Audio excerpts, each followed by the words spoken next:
Hello, good day to you and welcome to our channel. Today we'll be talking on how to recover your PiggyVest account without a phone number. So if you have lost access to your phone number linked to your PiggyVest, you can still recover your account if you can still have access to your registered email address.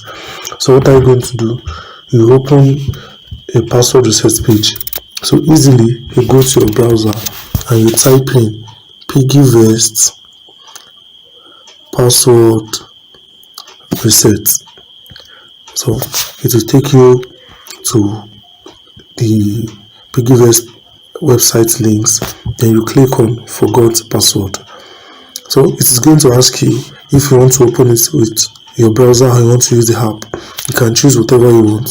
So it is best for you to use through your browser. You just click your browser and just once. Now you have to input in the email address you used to register.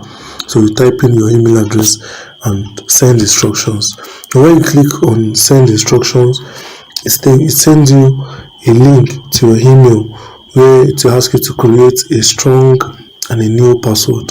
So once you click on this, then you can have access to your PiggyVest account.